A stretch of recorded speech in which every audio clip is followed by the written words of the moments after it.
Fucking hell, we're back. Ah! It wouldn't be us if it wasn't like this.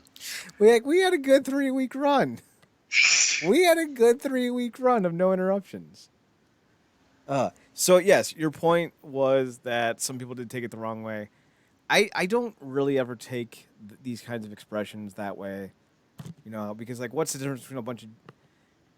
I'm aware of how it's about to sound, so let me finish. I don't have a problem when German wrestlers like Walter and Thatcher do it. When they go out and show their own, Germanic pride. I don't have an issue when black wrestlers do it. I don't know why people would have an issue with that. And if Caprice Coleman is going to be taking a part in something, I naturally just assume it's not problematic in its essence. Because that dude is one of the nicest, wholesome, loving human beings I've ever seen in my life. And I would trust him to remove a kidney and a gallbladder. No, yeah. Now, Caprice Coleman is definitely a safe bet. Him or, and then maybe this is just me going off his character, but if you see Caprice Coleman, a cheeseburger involved, it's probably okay. See, Oh, Cheeseburger he's part of that Kevin Steen group oh no. and Michael Elgin group. Like Uh-uh. he laughs at a lot of terrible things, and like, I don't know. Never I don't mind. know. I don't know. He's You just sketchy. it just went from cheeseburger to the McRib. Never mind. Uh, um, Ooh, can we yeah, start saying he's etchy? Like an etch a sketch? boom. He's That's it. etch. Oh. Definitely, but definitely trust anything Caprice is involved with. Mm-hmm. 'Cause that guy's a genuinely quality guy across the industry. But yeah, like it's just different things mean different stuff to different people, and I think because we are naturally in these still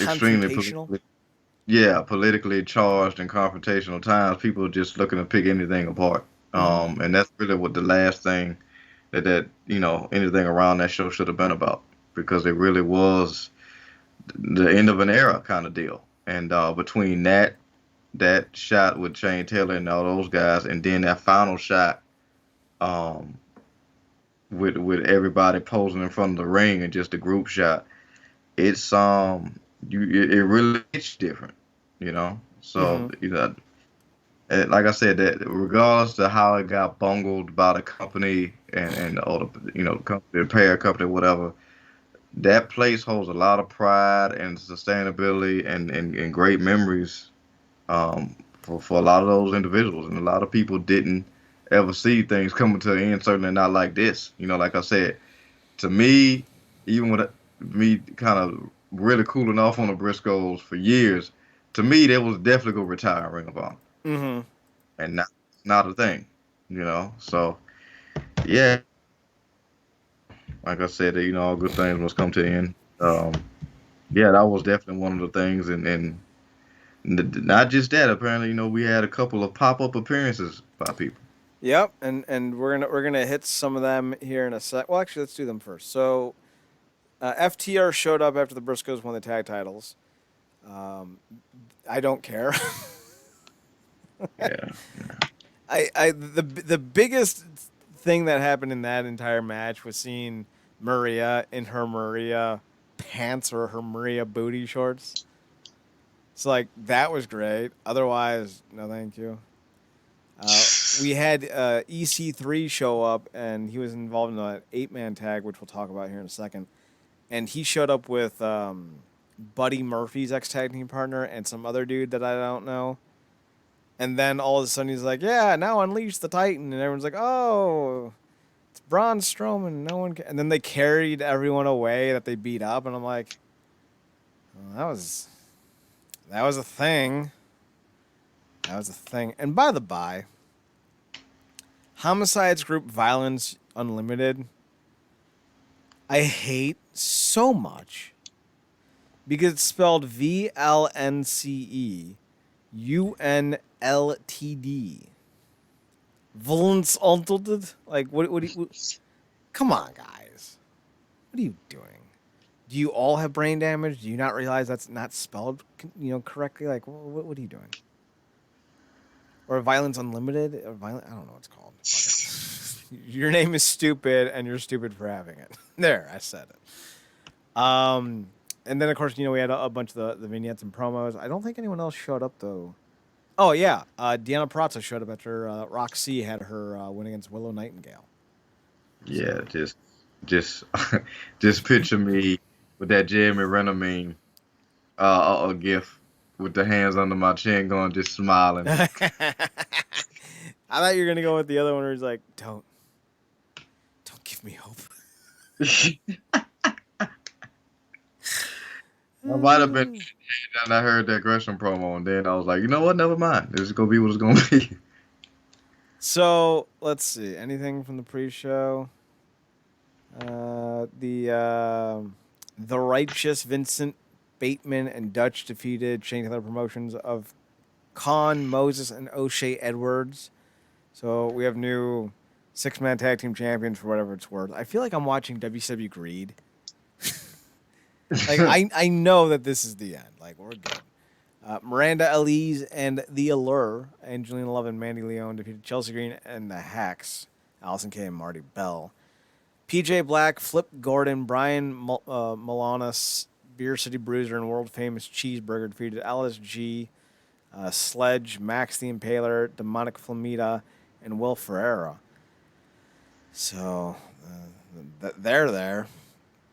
Dragon Lee defeated Ray Horace Tobin at the pay-per-view. Rhett Titus defeated Dalton Castle, Silas Young, and Joe Hendry to win the television title. Josh Woods retained over Brian Johnson to retain the Pure Championship. Josh the Good Woods. Shockingly, because I don't consider Shane Taylor to be like a great worker. He's a very heavy, slow-footed guy, but he makes up for it in the fact that he's very physical. So like when I see like 8-minute, 9-minute, 10-minute match, I'm like, yeah, that seems about right. Shane Taylor had the longest match of the night with 18 minutes. So like I'm impressed. He's not young either. He's 36. Like he's about to turn 36. So like he's not exactly spring chicken. He's been doing this since 2007 when he was Jack Frost. Marcus, the man used to have blue and white dreads. It was as bad as it sounds. Yeah, I'm glad I know this version of him. I was just, I don't know, don't want to. No, it was. I think he changed it up when he went down to Houston and started tagging up with Keith Lee, because Keith Lee and him were doing indie shows down there with Ray Rowe. Only Jack Frost I want to be familiar with is Michael Keaton's Jack Frost. Not even the sequel Jack Frost, the horror movie Jack Frost. Killer Snowman killing people. It's Michael Keaton and sing. Yes. He's Mr. Ice Christmas. He's Mr. Snow. Sing. I wonder if because I never saw Shane wrestle in person when he was Jack Frost. A bunch of my teammates and I followed him, through what constituted his social media back then. And we saw like a bunch of photos and stuff, and it was hilarious. But like we never saw any of him in person. So I hope to God he came out to White Christmas, like that, or not White Christmas, but whatever that Mr. Nice Christmas, Mr. Snow, whatever that song is from that one Christmas special that I never actually watched. Like I don't even know which one it's from. Like I know it's a claymation, and I know it's not Rudolph. That's it. That's it. That's all I know. But I hope he came out of that. In my head, he did. Roxy defeated Will Nightingale, and then Deanna Prato showed up. Violence Unlimited defeated Rocky Romero. Oh, no, Violence Unlimited with Rocky Romero. Defeated EC3, Eli Ism, Taylor Rust, and Tracy Williams. This is the one where Braun Strowman came out post-match. The Briscoe brothers defeated OGK with Maria Kanellis Bennett.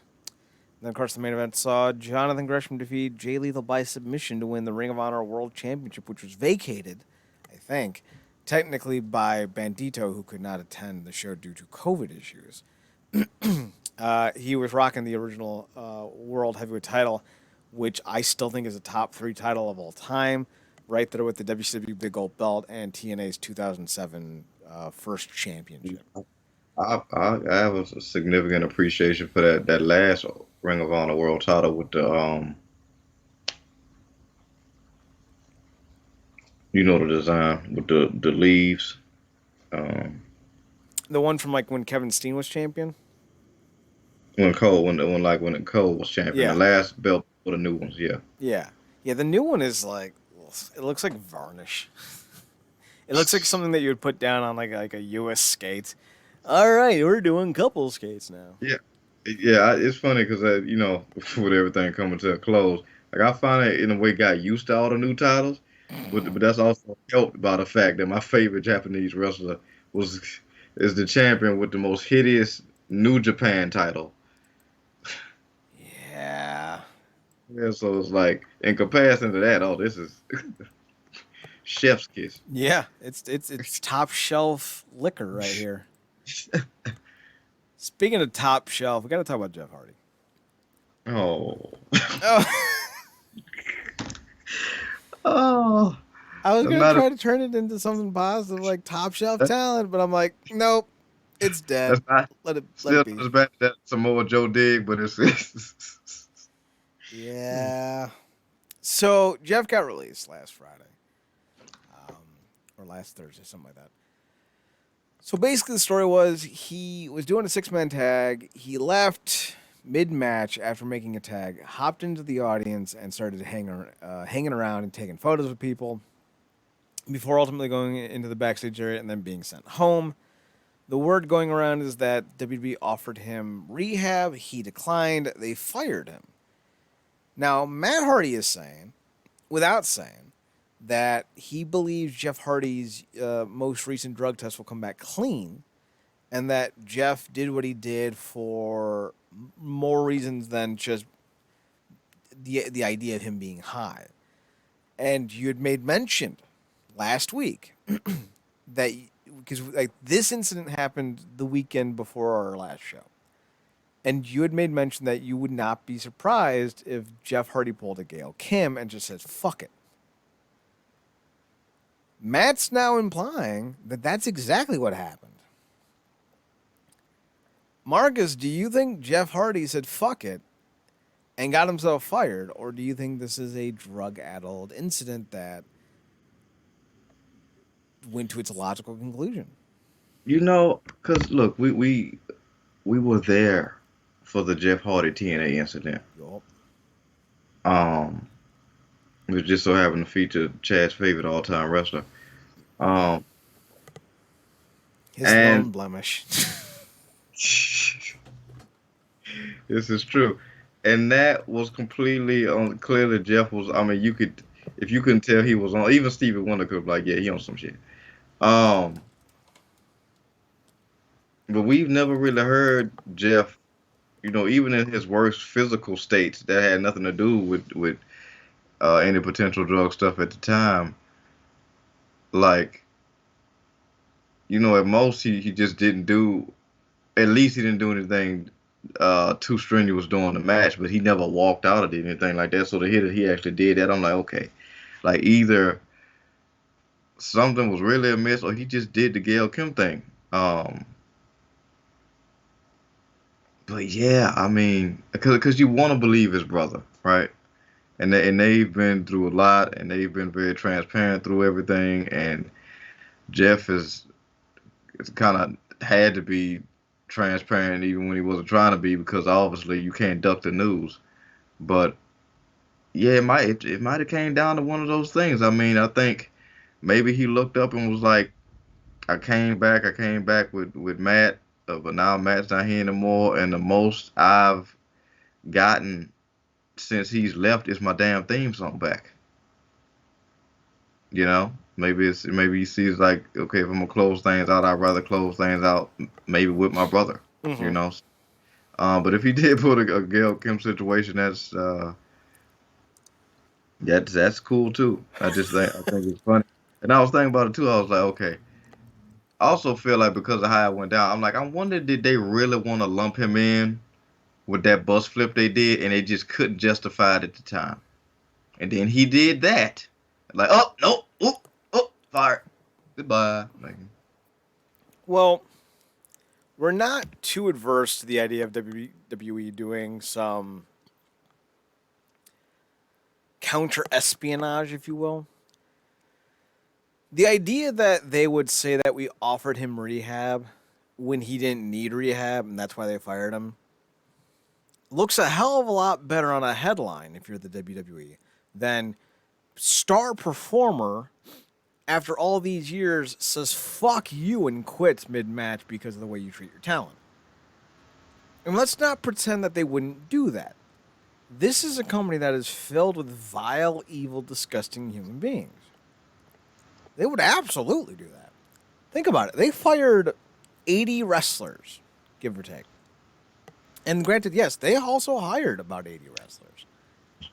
But they fired about 80 wrestlers that were making 6 to 7 figures, and they hired a bunch of wrestlers that were making low 5 figures to replace them. It's a scumbag move. We also know that this is a company that has a history of lying, altering facts, putting people out to pasture in the most humiliating of ways. Do I doubt that Jeff Hardy may have a relapse? No. He may have had a relapse. But do I also doubt that the WWE is somehow above lying about why they fired somebody? No. No, not at all. Their image is tanking. Their ticket sales are dying. If somebody of his name value, being Jeff Hardy, pulls such a stunt, what other option do you have? Like, you have to fire the guy, even if he's doing it sober. So, and he's already expressed many times before about his frustration with his place in the company. So, like, again, like, all these things seem to be circulating around the same idea that this may have been his frustration and not so much an issue with addiction. Now, it may be. We don't know. We weren't there. We don't know him. Mm-hmm. But nothing's off the table until we know. Yeah. And that's the thing. Yeah, like you said, it could be a combination of both. Because, again, a part of being family is, the inherent and first instinct is to protect. And that could have to do with covering it up in a way. We still haven't heard or gotten any significant statements or whatever on the Jimmy Uso situation that took place over the summer. And I think maybe other than the company coming out and say, his actions are his actions or whatever. But and well, that's the company. Like the whole thing with Randy Orton, being accused of sexually harassing employees. They're like, we're going to do an internal investigation. You didn't turn up anything. It's not because it didn't happen, but it's because they didn't want anyone to talk about it. This is that kind of company. Yeah, it just is, man. And like I said, Jeff Hardy's body has is beating all the hell, I would imagine. Even at 100%, he can't ever be at 100% just because all the stuff he's done and taken. And I cringe anytime he misses that swan time. Yeah, I cringe anytime he hits it. It's not exactly an easy move to hit. Yeah, you're not wrong. It's still not on the level of watching, because it literally, I felt like it became the only narrative of Kurt's moonsault was to miss it, and to miss it horrendously from an unnecessary height. Yup. But which I imagine has not helped him over the years. But yeah, man, I think the best thing I could take away with the silver lining of this whole thing. While still, like you said, the best thing to do is stay in the gray area, because Matt could be overprotecting, and the company could be just, easily using it as an excuse to get rid of him. Mm-hmm. Also could be, like, I think it's a little bit of everything. But more so than that, I think the best thing to come out of this was, like, when you looked at social media and everything and everybody that commented on it, for the most part, I think 90%, besides the 10% of selfish people that are like, oh my God, all the dream matches we missed. Like, that crap doesn't matter. They're just going to give it away on Raw anyway for way less than it deserved. Like, everybody's sentiment was they just wanted him to be okay. It wasn't even so much about the firing. They just wanted Jeff to be okay. And I think that's the greatest compliment, that he could have with everything that he's done in wrestling, that people cared more about the person than the performer. So that was cool. So before we move on to Gail Kim, Just a little update. Mike Dibiase, the eldest son of Ted Dibiase, was arrested in 2014 after a 12-hour standoff with police in Amarillo, Texas. He was being sought by police for parole violation, and then SWAT team used tear gas to arrest him for both parole violations and hindering apprehension. Then Brett DiBiase, Ted's younger brother, while Mike is his older brother, he was arrested in 2020 by the state auditors of Mississippi in connection to a multi-million-dollar embezzlement scheme.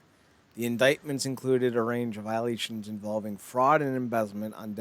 On December 17th of last year, he pled guilty to one count of making a false statement for which he was fined $48,000.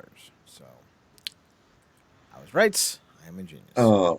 It's just it's really awkward, and you hope something like this doesn't turn up on Dark Side of the Ring, which you kind of it shouldn't, because those things usually end up in tragedy. But I'm listening to you go through that, and then hearing the name DiBiase, I'm like, when that father said everyone has a price, he was talking about people outside his family. Right? Like he was playing a character, guys. Like, come on. Speaking of characters, Gail Kim wants to see two in Impact. One we've never seen before, one we'd like to see again.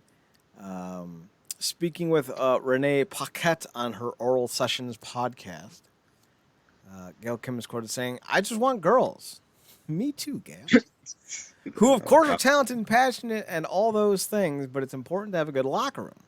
It's also important for the girls to support each other and work for the business of the match for the company. And in the end, it benefits everyone. People like Taya Valkyrie, Mia Yim, of course, was part of our family too. I would love for her to be able to show who she is as her authentic self, because she's clearly talented. And I'm curious about Ember Moon, of course. And now Ring of Honor has so many girls. I love Maria just as a leader as well in terms of the women's wrestling world.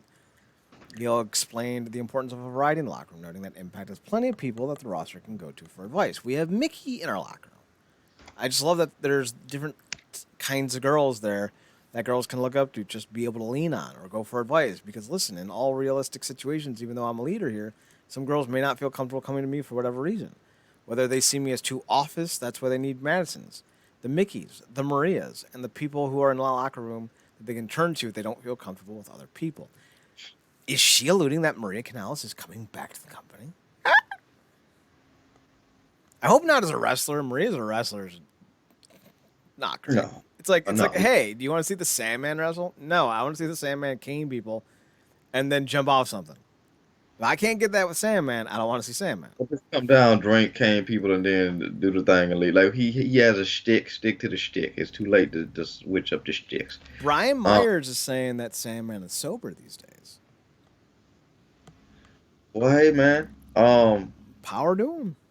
Look, man, that's an in character. If he could keep that as an in character stick, more power. Like you said, more power to him. Like it's Apparently now, whenever he does the beer can shtick, he just tosses, like not tosses, but like, he does the can to the head, and like, as he's like shaking his hand, he just spills all the beer out without drinking. Yeah, side mouth thing. I think Stone Cold used to do that too when like too many beers. But when Stone Cold used to wrestle on the nights he would do that, you would just see him pour the beer into his face, and it would just run down the sides of his cheeks. He wouldn't inhale. Oh goddamn, you wouldn't inhale. One beer. What? 2 beer. What? 3 beer. What? I don't care what anyone says. When Stone Cold did the what, I loved him. I know it turned the audience into a bunch of dumbasses for like a decade. But when Stone Cold was doing it, I liked it. They can say, "What if you want to bang your mother?" What? The legend twice over for that. But I hope that is true, man. You don't want to have a that kind of an issue again during COVID. Ember Moon and Impact though. Ember, Maria, and Mia Yim. Yeah, I mean, look, Gail, we huge fans of Gail. I love Gail. She is a pro in every sense of the word, and I think the most brilliant part of that quote was her. And this is a mark of a true leader, and somebody that actually has a stature in the business. Having the foresight to go like, look, I know who I am. I know what I've done. I know what I mean to people. Hopefully, but my position in this business, specifically this company that I've remained loyal to for this long, has changed, and it means something different than me just helping girls out during matches when I was still an active performer.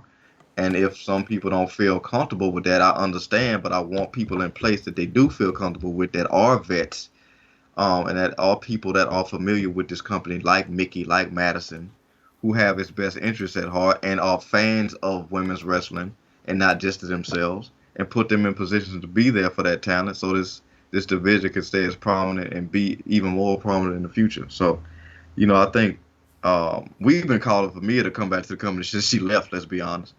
Um, and I think Ember Moon would be a brilliant fit for the company, and Itaya should come back anyway. Like I said, rescue our Rosemary. Mm-hmm. Um, so yeah, I think that's a perfect trifecta right there. Like I said, people who listening, fans of AEW, wonderful for that, but everybody and their mama can't go there. Hell, you have people and their mama that actually are there, like Trent Beretta and his mom or whatever. I don't know if that's a real thing or not, but yeah, like it just is. You can't have it. You know what I'm saying? So these people got to go there, and you can't look at them going from WWE to Impact as a step down when the girl almost ended her career in the company running after the damn 24/7 title. So let's not go there. That's not a thing. It's a lot of people that could use a place to be right now in wrestling, and Impact is one of them. So Yeah. There's certainly a lot of interesting things going on within Impact right now. And bringing in ladies like me, Yemen, and Ember Moon, and hopefully Maria as well, really bolsters the rank of that division. Here's hoping. yeah, man. So we got to talk about Scarlet Bordeaux because there's a lot going on here, and I feel like this is Vesuvius. It's been rumbling for a while, and eventually it's going to explode. And when it does, I'm very fascinated to see what happens. So she recently was asked at I think at a meet and greet, I think is what it was.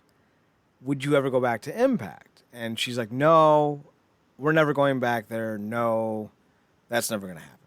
Something to that effect.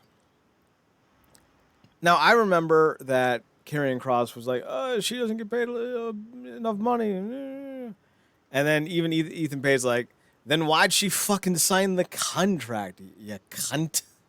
What did you tell? As Right? he was going to the show. Fucking the Dale Gribble of pro wrestling, Ethan Page. What happened to him? Where's he at? Is he in Japan? Did he go down Mexico way with Generico? He's behind the nuts of Dan Lambert. Oh, that's right. He had that 1 month program, and then he hasn't been seen ever again. I forgot what I was watching. I was watching some type of like spooky tens or whatever, and the guy's like, yeah, and so did this thing, and then he was never seen from again until 3 days later. And I was like, ha, that was good. I like that. So that's what I'm going to do now. I'm going to be like, yeah, and then they never saw Ethan Page again until 3 days later. I feel like that's what it was. Like, we haven't seen him ever again after he left Impact. I mean, I know we have, but it's like, damn, what the fuck happened to you, kid? So there was a lot of issues with Kross and Bordeaux and Impact, and one of the things that was really hammered home was that they didn't feel like they were making enough money. Now, there have been allegations that have kind of been, compounded and stacked on one another to the degree that I don't know if it's true, but I definitely can see people connecting some dots, and I don't hear a lot of people trying to not, I don't see a lot of people trying to clear the air about it. It almost feels like, when something is too big to ignore, you try your hardest to do it anyway. And I feel like that's kind of what we're seeing now with this situation. And we talked about it last year, but the details of it kind of never connected themselves in our head. And now, granted, a lot of people are jumping to conclusions because I've seen nothing that validates or confirms anything that they're saying about what we're about to go into. But I can definitely see the connections. So Bordeaux gets let go from Impact. She doesn't want to go back. Last year we talked about how a top-ranked Impact official was being investigated for sexual harassment allegations. Nothing came of that, but now there are people who believe, and we can't confirm nor deny, that the person at the center of the story was Don Callis. Around this time, Don Callis was in talks to leave Impact to join AEW as a manager, and we thought that it was just that alone. But now, if Don Callis was in fact at the center of these Scarlet Bordeaux sexual harassment allegations, which Scarlet Bordeaux's never been named publicly, it's an illusion, not illusion. They alluded to it. Like people on the internet are drawing their own conclusions, but she definitely was let go after an agreement was made. Don Callis definitely left the company around the same time. I understand the rationale of combining the two into the story. And I don't have anything to say to break up the rumor mill. So, basically, it's around this idea that Don Callis mistreated Scarlet Bordeaux, and that's why Bordeaux left the company. That's why Karrion Kross left the company. And it's ultimately why, I guess, Impact let him go to AEW. These are all rumors. And it was compounded by something said on Jim Cornette podcast. So there's maybe some heat to it, but maybe not. It's definitely something that I think is interesting. Now, there was a Twitter account that basically said Impact had to release Scarlett so she wouldn't sue them for Cal sexually harassing her. But there's no source to this. And Kross had issues with Impact as well. But we don't know exactly what's going on with that. There's a lot going on here. And the tweet itself was more a shot against other companies. And the individual's saying, I'm not going to support a company that supports people who aren't good people. But he's a Tony Storm, Shotzi Blackheart's Stan account, and Gable Stevens apparently has been accused of things in the past. But he's ultimately been cleared, I guess. But after we saw how WWE handled their own investigations, it's always the thing, like, but did you really investigate it? So I don't know. And they're basically calling this account out for hypocrisy, like, hey, you can't just be mad at Impact or New Japan when WWE exists and WWE does exist. So the story is kind of taking shape. Whether or not it's true or not is one of those that we haven't really sussed out yet. Scarlet Bordeaux knows that this story exists. You would have to assume that she knows that she's being tied to Callis in these allegations. The problem is she's not saying anything about it, which makes me think that there might be some truth to this. Callis has never stated anything about it. If I get accused of sexually harassing a woman, the first thing I do is, bitch is lying. Because I know I don't sexually harass people. I don't do that. So I would defend myself. Now, if I signed an NDA, I can't. If I say anything like, oh, she lying, I'm going to get sued. So there seems to be a lot of conjecture, maybe even some possibilities that these rumors have validity, but it's here nor there at the moment. Like, it could be yes, could be no. But Marcus, with the way Scarlet Bordeaux feels about it, Impact, I feel like there might be a little bit more validity to these claims now. How do you feel? Do you feel like we're a little off base or no? No, I feel we're probably closer to base than we may count for, like you said, between allegations coming up and then him Like you said, leaving and coming around the same time, which when I initially found out about, like that's very odd. Like, was he planning to jump to AEW the whole time? And then, like I said, with this potentially lining up, it may have been like the perfect bridge, um, with him being working so close with Omega and that whole unbeneficial relationship that they had with AEW. Um, so that was weird because Callis had been there for so long, and then him and the more seemingly, you know, pump life back into the brand. So for him to jump ship like that, it's like, okay, did he see a better deal with AEW?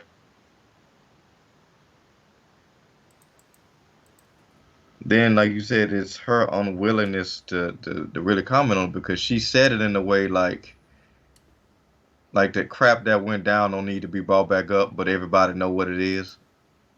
Don't need Mm-hmm. to be said, kind of deal, which would lend to something like that, well beyond the financial thing, because but business is business, negotiations and stuff happen all the time, and like the Karate Man said, you kind of know what you're getting when you had a contract. You sign it, you sign it. If it's something you're not comfortable with or think you deserve more, then you need to negotiate more or go somewhere else to get more.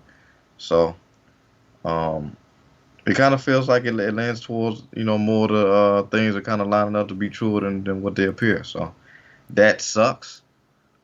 Specifically with this, after everything that we've talked about with the speaking out movement and everything, that stuff like that still persists, even with her character, because she could be all flash and no gas behind the scenes, right? Mm-hmm. So, um, yeah, that sucks, man. But what even sucks even more is if Callis and company went to extraneous lengths to cover it up. Now, it doesn't seem like they covered it up so much. Callis and Bordeaux do have a history. Bordeaux is being quoted as saying that when she was in Japan, I'm assuming. I don't know if she did anything. Yeah, she was with Ring of Honor, so maybe she was doing something with Ring of Honor in New Japan. That Callis had pretty much had dinner with her, I guess, or took her out to dinner, or met her at dinner, and essentially offered her a job with Impact. So there's already been some connection that maybe Bordeaux was in Impact due to Callis. And when the character, when she made her debut on the show, there was a lot of people who felt that she was too sexualized. And Callis was one of the first people to jump to her defense, saying, what she's doing is basically saying, "Hey, I'm not going to be told how to dress and how to look, and that I shouldn't look how that I shouldn't look how God made me, and I'm not going to cover up because some man, whatever, thinks it's politically correct for me to cover up." I thought that was an empowering message for her. But some people, they look at things to be offended about. I'm unclear as to why anything she said was offensive.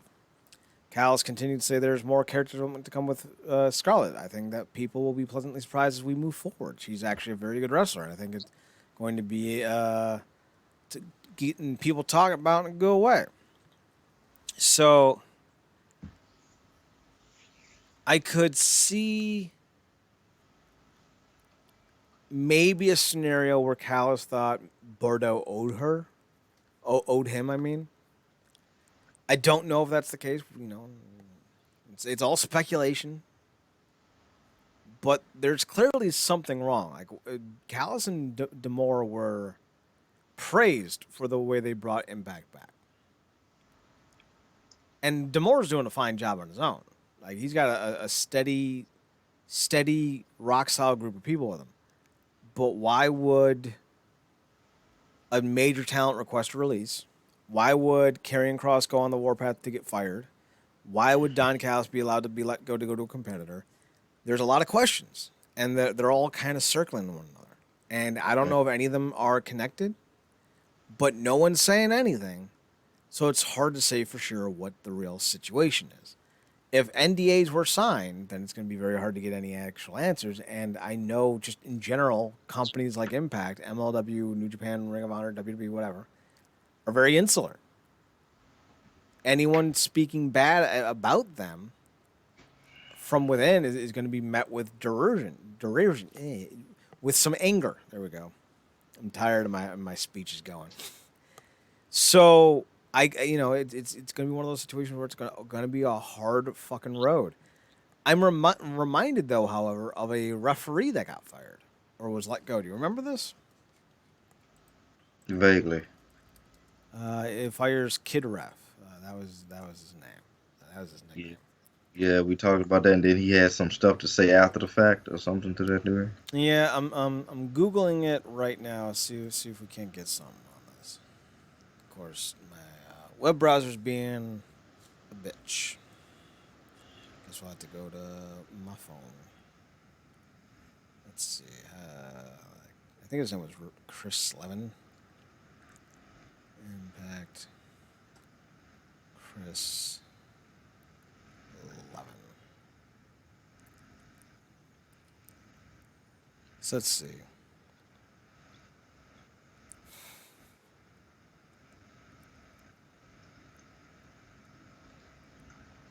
So from postwrestling.com and fucking this is a whole thing. After 2 years as an Impact Wrestling official, Chris Kid Ref Levin announced his departure. He announced to media that since joining Impact, his career and life have changed for the better.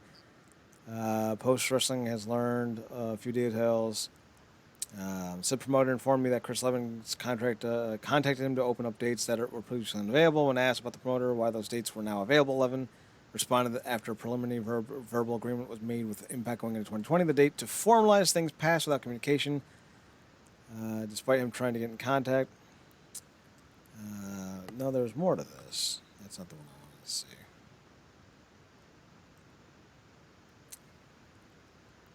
Let's see.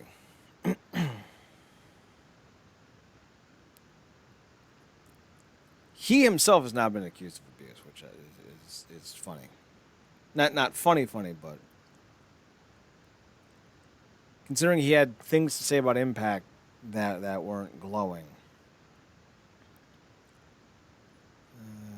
Let's see. Let me see if I can find it in detail.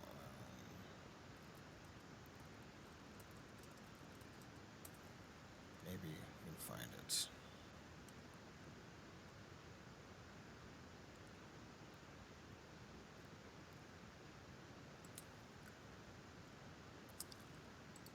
Okay, so Chris Levin questions the legitimacy of recent Impact Wrestling internal investigation. Let's see. Clear that. Former Impact referee Chris Levin recently posted on Twitter details about his termination from the company. He said it related to him speaking out about abuse within the company.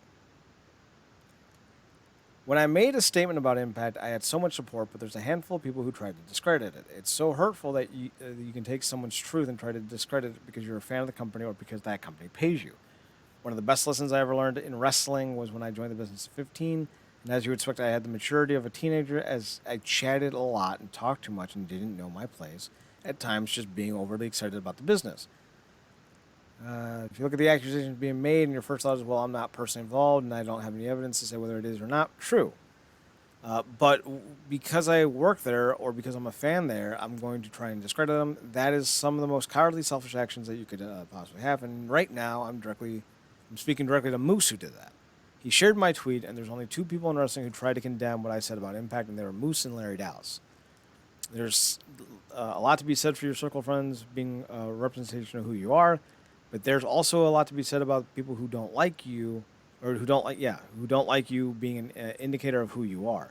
If those two people are going to discredit me, I think I'm in pretty good company. The tone deafness of Moose, who is known for having a domestic violence incident, and it's known that he's an Impact because of that fact. To quote a tweet, there's a difference between saying a company man, and I don't mean that in a sense of toxic masculinity. He's one of those guys. I put out the story because I was so incredibly moved by the courage of these people speaking out, and even if it was against their own self-interest, I'm sure there's a very small percentage speaking out for the wrong reason.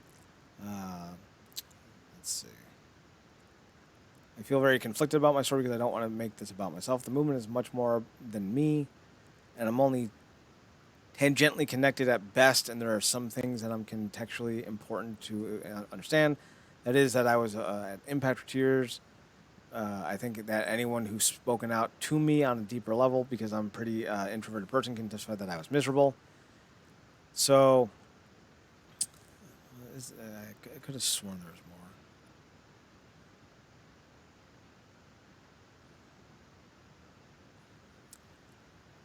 No, I don't know if there's anything more. This is a hefty fucking interview. His story is basically him about him, I guess.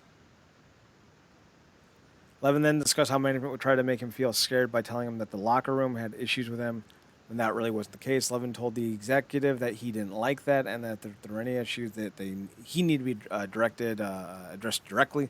I'll never forget one time he said, in one very early time at Impact, that was show to show, and there was no guarantee I'd be back for the next one. And I'd always ask, am I coming back next time? Should I, put that in the schedule? I remember for days they were avoiding me at the tapings. At first they were busy, and then you could just tell they were getting off on the fact that I was stressing. So maybe it's about Callis. I don't know. But again, Chris Levin himself has been accused. So I don't know. Looks like there's more legs to this story than initially expected. So we'll see. Stories like this don't stay dead. They don't stay buried. Oh, by the by, apparently, I didn't add this to the sheet. Do you remember a wrestler by the name of Hannibal? About 7 years ago, he was the talk of the town. He was going to sign with the WWE, but couldn't because Abdullah the Butcher gave him an STD. Not an STD, but like they were doing a match with some blading. Abdullah has hepatitis, I guess, and this guy got it. His name's Hannibal. He had to retire for a little while, and then he came back to wrestling. Do you remember this guy? Has a YouTube channel called like Hannibal Interviews or something like that.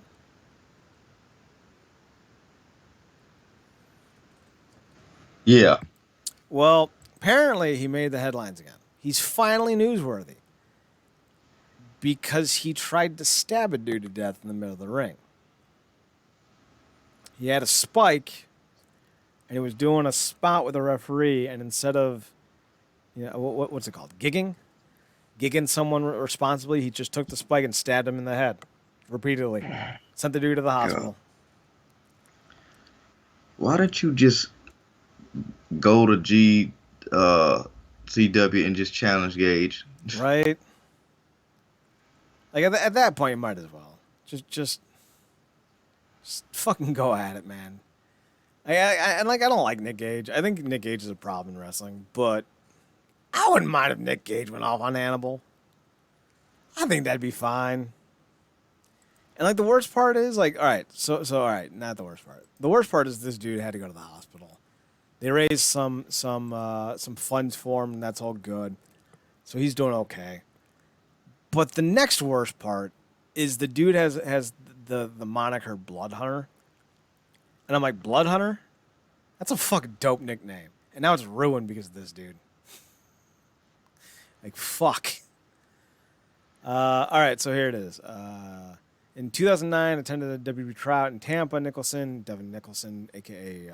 Hannibal, was offered a contract following the trial, but the offer was rescinded when a medical examination revealed that he had contracted hepatitis C, which he later blamed on his matches with Abdullah the Butcher.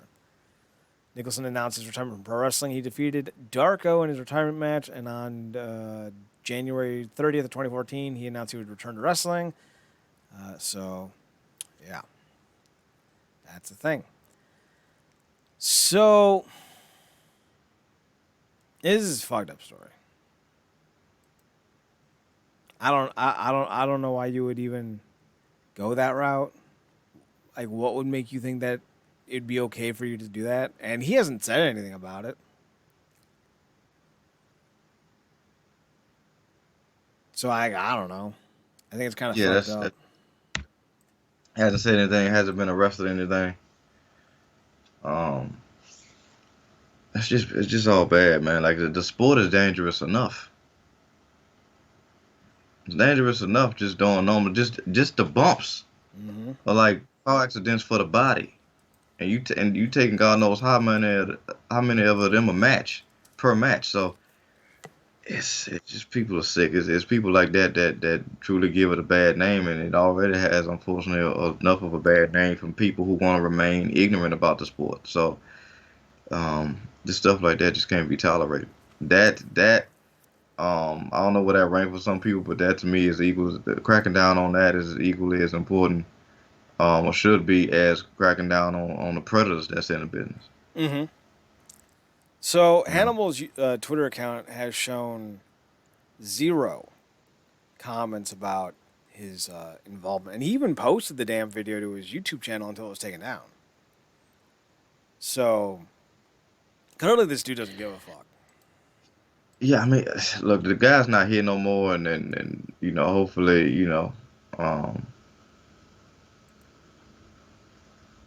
he's in a better, post life thing. But it's like it's really scary that somebody saw New Jack and was like, you know what, I could be that guy.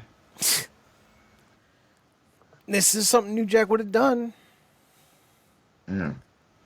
So the other thing to mention before we get to El Patron, apparently the breakup rumors are true. El Idolo and Flair are broken up. Oh wait, no, this is from 2 weeks ago. Maybe it's not true. I don't know. They're one of the strangest couples. Charlotte's been into some weird dudes. Like wasn't she married to Bram? I want to say she was, Doesn't and really have then the best taste of dudes. I think I heard that she briefly dated or just had a situationship with Patron. Oh, I wouldn't doubt that at all. I wouldn't doubt that. Like she always had a thing with trying to prove she was better than Paige. Yeah. Well.